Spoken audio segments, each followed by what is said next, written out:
So இந்த விஷயங்கள் எல்லாரையும் யோசிக்க வச்சிருக்கு. தஷ்வந்த் அவர்களுக்கு விடுதலை அப்படின்னு சொல்ல கொடுக்கப்பட்ட தீர்ப்பு எல்லாருக்குள்ளேயும் கேள்வி எழுப்பப்பட்டிருக்கு. என்ன கேள்வினா வந்து எதன் அடிப்படையில் அவர் குற்றவாளி இல்லைன்னு சொன்னாங்க. அவனே நான் தான் பண்ணினேன்னு ஒத்துக்கிட்டான்.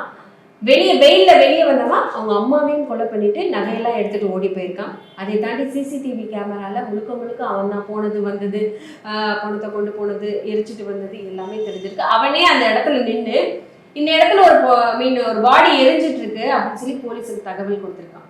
ஸோ இதுல என்னன்னா வந்து போலீஸ் வந்துட்டு ஃபர்ஸ்ட் யார் அந்த விஷயத்த சொல்றாங்களோ அவங்களதான் என்கொயரி பண்ணுவாங்க. ஸோ அது ஃபர்ஸ்ட் என்கொயரிலேயே இவன் தான் குற்றவாளி அப்படிங்கிறது தெளிவா தெரிஞ்சுதான் உள்ள கொண்டு போயிருக்காங்க. அவரை எந்த விஷயத்தை வச்சு விடுதலை பண்ணியிருக்காங்க அப்படிங்கிற நிறைய கேள்விகள் இருந்திருக்கும். அதை பத்தி மக்களுக்கு தெரியும். கண்டிப்பா. ஏன்னா இந்த கேஸ் பொறுத்த வரைக்கும் பார்த்தோம் அப்படின்னா நீங்க சொன்ன மாதிரி நிறைய கேள்வி ஏன்னா எழுப்பப்பட்டு இருக்க ஒரு விஷயமா இருக்கு. ஏன்னா ஒரு 5-6 மாசத்துக்கு முன்னாடியே பார்த்தோம் அப்படின்னா தஷ்வந்த் விடுதலை அப்படின்ற ஒரு விஷயம் பார்த்தோம். அப்பவே எல்லாருக்கும் ஷாக் ஆச்சு. என்ன விடுதலையா அப்படின்னு பார்க்கும்போது இல்ல தாய் கொண்ட வழக்கில் இருந்து தஷ்வந்த் அவர்கள் விடுவிக்கப்பட்டார். என்னன்னு சொல்லி அப்படின்னா போதுமான சாட்சியங்கள் இல்லை அப்படின்னும் A1 விட்னஸ் ஆன அவருடைய தந்தையை அவருக்கு பிறல் சாட்சியாக மாறியது அப்படிங்கிற ஒரு விஷயமும் அங்க இருந்தது.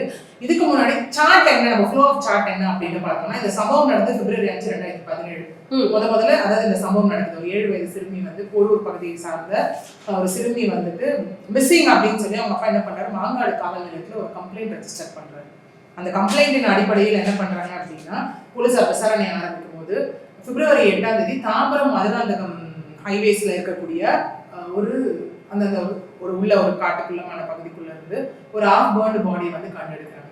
ஓகே, அப்படி இருக்கும்போது அதுல இருக்க பற்கள் இந்த முடி அதெல்லாத்தையும் வச்சு பார்க்கும்போது அவங்க பேரண்ட்ஸோட இது கூட டிஎன்ஏ கூட மேட்ச் ஆகும்போது இவங்க தான் அப்படின்னு வந்துட்டு அதாவது அந்த காணாமல் போன சிறுமி தான் இந்த சிறுமி அப்படின்றத அவங்க ஃபைனலைஸ் பண்ணி அதுக்கப்புறம் திரும்ப அந்த விசாரணை வளையத்துக்குள்ள நெய்பரான தஷ்வந்த் வந்து அரெஸ்ட் பண்றாங்க. அதாவது ஐடி ஊழியரான தஷ்வந்த். அப்போது தஷ்வந்த் வந்து 26 வயது. ஸோ போலீஸார் விசாரணை எல்லாம் பண்ணி அரெஸ்ட் பண்றாங்க. அரெஸ்ட் பண்ணதுக்கு அப்புறம் என்ன ஆகுது அப்படின்னா செப்டம்பர் 12 தஷ்வந்த் வந்து திரும்ப வெயில வெளியில வரும். என்ன சொல்லி ரீசன்னா பெருசா பேசப்படுது. மனித ஒரு ஞானத்தாலையும் நிறைய பேரும் அவங்க சொன்ன விஷயம் காவல்துறையின் மெத்தனத்தாலே இந்த விஷயம் நடந்ததுன்னு சொல்லப்பட்டது. இப்போ சுப்ரீம் கோர்ட்டும் அந்த விஷயத்த சொல்லியிருக்காங்க.